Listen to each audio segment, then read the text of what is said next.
Okay, let's have situation 1.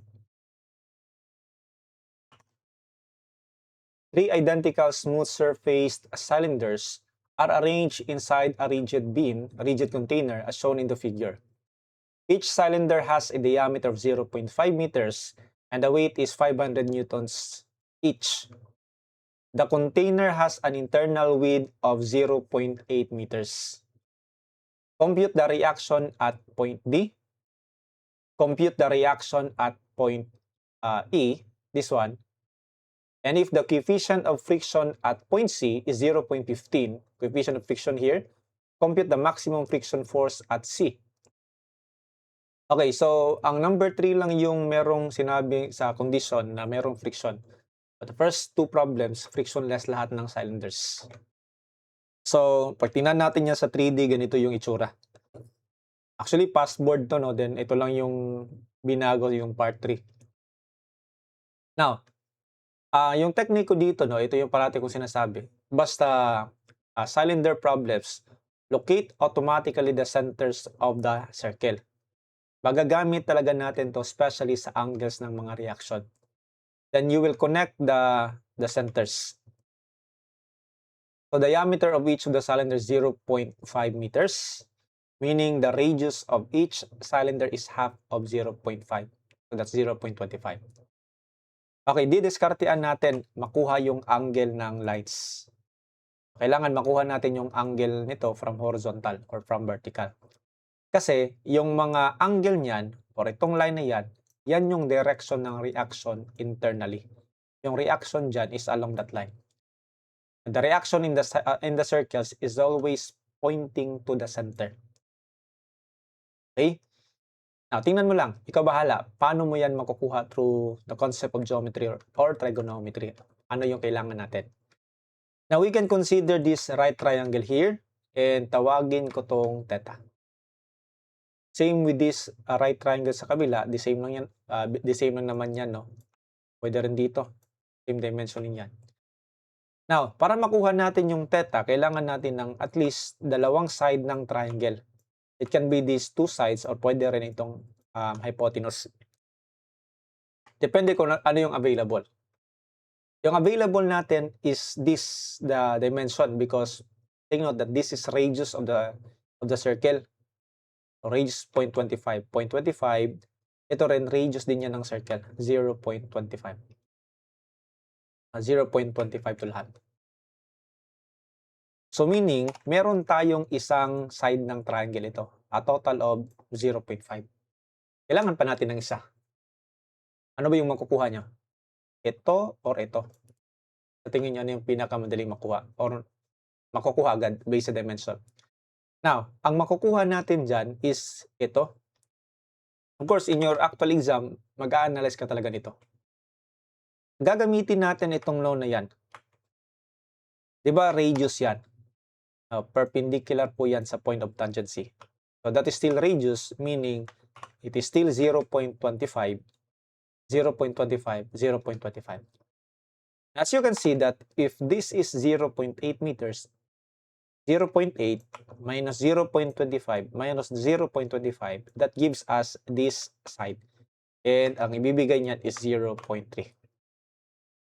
Wala yung challenge dyan eh. Pag makuha mo yung angle, madali na yung statics. Okay, sa triangle na yan, ang given is adjacent hypotenuse. Meaning, gagamitan natin ang cosine. Cosine theta is adjacent 0.3, hypotenuse is 0.5. So, theta is 53.13 degrees. Okay? After that, gagawa na natin ng free body diagram of the reaction. Una, meron tayong weight. Each cylinder weighs 500 newtons. Okay, isa-isahin natin yung diagram. Tabi natin. Ano yung mangyari ha? At the point of contact, there are normal reaction. Sa point D, this is RD. That is perpendicular to the plane. Sa point A, merong point of contact, RA, perpendicular yan. Remember the concept perpendicular yan sa plane. Dito sa C, perpendicular sa plane. At dito sa B, perpendicular sa plane. Huwag mo munang lagyan ng forces dito in between. Again, ulitin ko lang, concept ng mechanics sa free body diagram, as long as hindi mo pa ina-isolate yung system, hindi mo pinuputol, hindi mo tinatanggal, consider that one as one figure. Isang buong system siya. Meaning, wala kang ilalagay na forces internally. Para malagyan mo siya ng forces internally, para masama mo siya sa free body diagram, you will isolate each of the cylinder. Tawagin ko tong figure 1. Now, let us look at the forces that will be acting if we isolate this cylinder. Tingnan na mabuti 500 newtons, Ra. Dito, since in-isolate na natin siya, pwede na nating tingnan yung reaction sa E. And that reaction is pointing to the center. Ganun talaga yan. Reaction sa point E. Ang reaction naman na yan, Re, ipapasa naman yan doon sa second cylinder. Okay? Ipapasa siya. So the forces are 500 newtons. Pero Rb, by the way, the angle of this is theta, which is 53.13 that we solved kanina. Aside from that, dito sa point F, meron na ring contact. So meron ng reaction, Rf, and it is pointing to the center of the circle. Ang Rf naman yan, ipapasa pababa. So ipapasa siya dito. So parang transfer of weights. Still, the angle of that is theta because symmetry lang naman to. 53.13 degrees. Okay? Patawagin ko tong figure 2, figure 3, at figure 4. Compute the reaction at D. Reaction sa D. Okay. Now, para mag-analyze dito sa statics, no? Imagine nyo muna, sa ang diagram, yung pinaka-konting reaction, pinaka-konting unknown. Well, as you can see that, ang diagram na to, figure 2, yung konti lang yung unknown. You only have Ra, Re. Dalawa lang. Sa figure 1, kung gawin mong buo, 3, 1, 2, 3. I mean, 4. Marami. Dito naman, marami din, 1, 2, 3. Ang pinaka-konting unknown, it is only figure 2. But sa figure 1, although 4 yung unknown, but 3 forces, the 3 unknowns are parallel. Notice, parallel yung Ra, Rc, Rb. Nag-iisa lang unknown vertical, Rd. Meaning, kahit sa figure 1 pala, we can directly solve the Rd dahil wala naman tong kinalaman ang other reaction sa vertical forces. Summation forces vertical. You have Rd, sasaluin niyang buo ang tatlong reaction. I mean, tatlong weights. 500, 500, 500 o tatlo. So, kuha natin ang Rd agad. Yung iba, ino-overthink ito. Nagsisimula dito, ipasa dito, din ipasa dyan. Pwede naman. Pwede mo naman gawin yan. Sigurado the same results lang. Pero again, if the other reactions are parallel, katulad dito, parallel itong tatlo, so wala silang kinalaman vertically. Kaya automatic, makukuha natin siya agad considering figure 1. Again, wala ka munang i-consider na forces dyan. Okay, reaction sa E. O dito, focus naman natin sa reaction sa E. Wala tayong magagawa kundi i-consider si figure 2. Okay, considering figure 2. Notice, ang Re is horizontal. Ang Re is inclined. Meaning, you can solve directly Re using one equation only. Summation forces vertical. Ang vertical component niyan, sasaluin itong 500 newtons. Summation forces vertical. So we have vertical component Re. Re sine 53.13 minus 500 then equal to 0. Kuha natin si Re, 625 newtons. Very easy. Pwede mo rin i-force polygon. Sa figure 2, there are only 3 forces. The two forces are vertical and horizontal, meaning ang force polygon na mabubuo mo is a right triangle. Madali lang siya, right triangle. 500, Ra, then i-close siya ng Re. Ito yung concern. Angle of that is 53.13 from horizontal. Okay, to solve for Re, I can use sine. Sine of 53.13 equals opposite 500. Hypotenuse is Re. For me, enough na yung summation of forces talaga. Usually, hindi ko ini-encourage sa mga karamihan yung force polygon. Kasi maraming nawawala sa angles. Walang problema dito kasi dahil that's a right triangle only. Pero pag oblique triangle na yan, maraming nagkakamali sa angles. Okay. Isa na lang, pangatlo. Compute the friction force. So we know that a maximum friction force is mu times the normal reaction. Maximum friction force. So notice that pinalitan ko yung variable. No? From total reaction RC, ginawa ko na siyang normal force NC.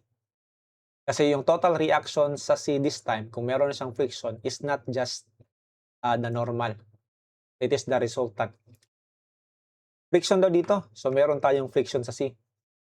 Obviously, if the force is going down, the active force is going down, take note that friction force is a resistance. So that must be going up. So resistance, parang reactions din siya. So kung tingnan natin dito, pag ganun yung ating friction sa C. Meaning class, ang kailangan lang natin dito initially is to solve for normal reaction at C. After ma-solve yung normal reaction at C, the friction is mu times normal reaction at C. Ang sabi niya lang ang friction daw will happen only at point C. The rest of the contact force, wala. Unless magbigay siya ng coefficient of friction at the rest of the contact force. So, paano nyo ba ito kukunin? Ano yung magiging challenge natin if you want to solve for NC? So, galing tayo dito, sa figure 2, kukunin si RE. Actually, the same RE lang yung na-solve natin sa number 2. Then after that, dapat makuha natin si RF. After you solve RE, summation forces sa vertical, kukunin ko si RF. Makukuha natin siya.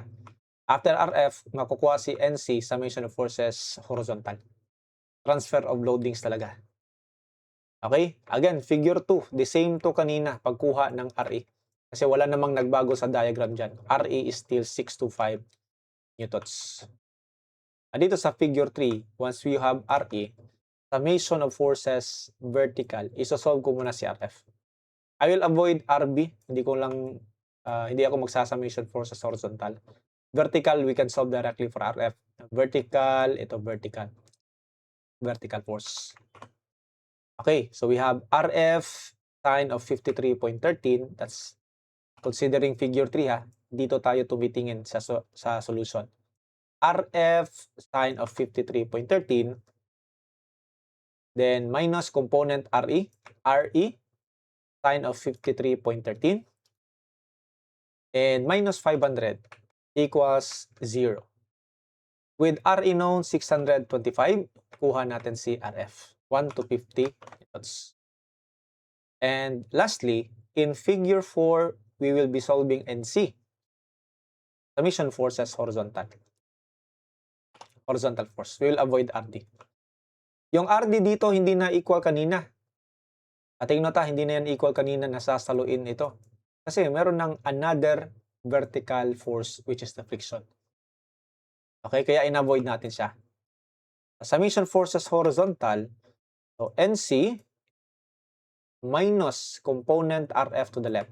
RF cosine 53.13 was 0. With RF 1 to 50, normal reaction at C is 750. So the maximum friction force at C is mu times the normal reaction at C. Mu is 0.15, normal reaction at C is 750. So you have 112.5 newtons. Now actually class, let me expand the concept. No?